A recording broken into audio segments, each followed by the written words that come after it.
So, what is acoustic resonance? Every object has a natural frequency that it constantly vibrates at according to its shape and length.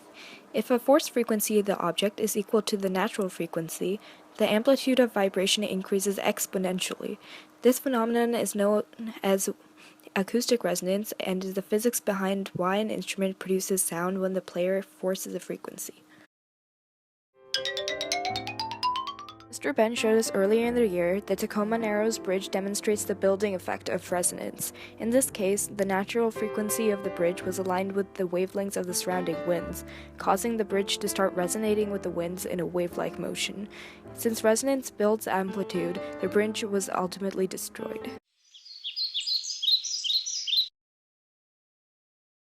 This is what a standing wave, or a note, looks like inside of a flute. The flute is vibrating at its natural frequency according to its length, which is determined by which keys are being pressed. The natural frequency is audible because of the driving force of the air from the player through the flute, which builds the amplitude significantly.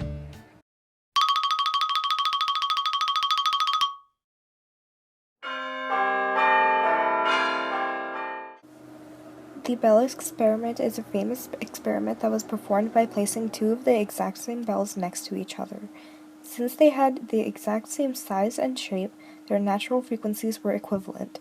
Therefore, striking one bell and causing it to ring will act as a driving force for the second bell and cause it to ring. To demonstrate this, physicists often take the first bell and stop its vibration by holding it, therefore dampening it, then allowing the second bell to ring at the same frequency and intensity without actually ever being struck. According to College 2012, natural frequency is the frequency at which a system tends to oscillate in the absence of any driving or dampening force. In our experiment, the dampening force was that of the hands of the player.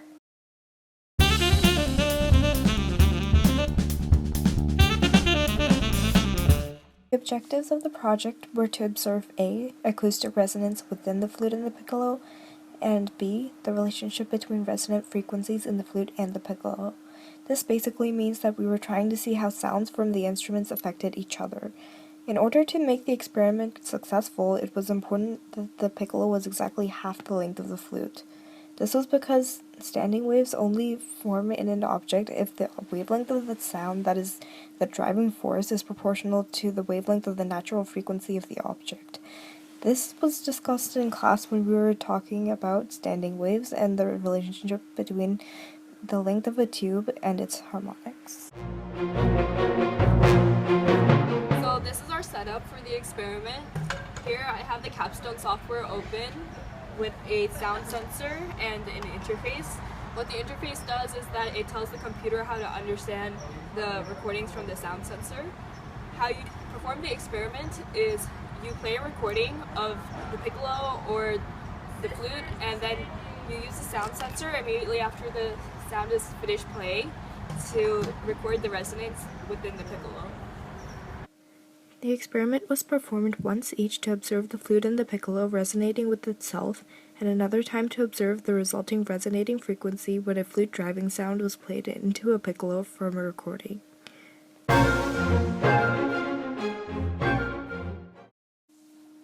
This is an image depicting the resonance that a flute has with itself when a recording of it is played back into it. The note A is both measured by a tuner to be 880 Hz and measured to be 880 Hz while resonating with itself, as shown in the lower graph. The upper graph is a representation of the sound waves. This is the resonant frequency detected after sounding the same 880 Hz, a flute recording, through the piccolo while holding the same keys down.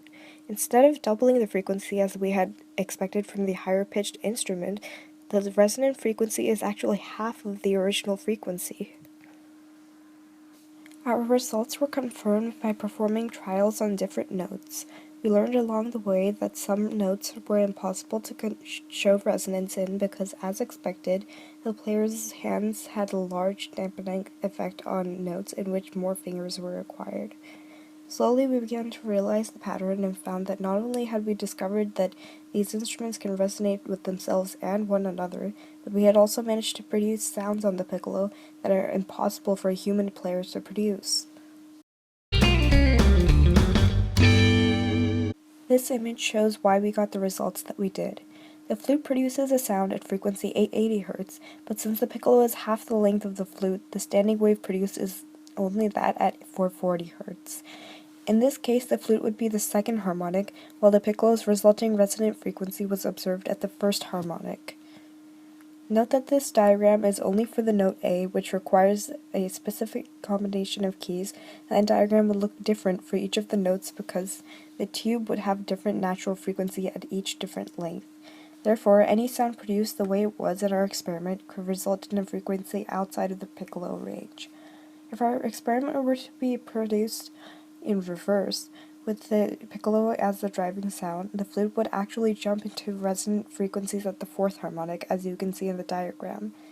At this point, the flute would actually have jumped into the piccolo's normal range of sound.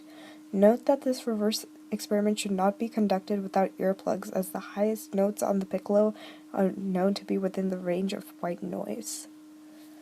In conclusion, our study showed not only that the flute and the piccolo resonate with themselves as well as each other, but that it is possible to create sounds on the piccolo that have never been produced before.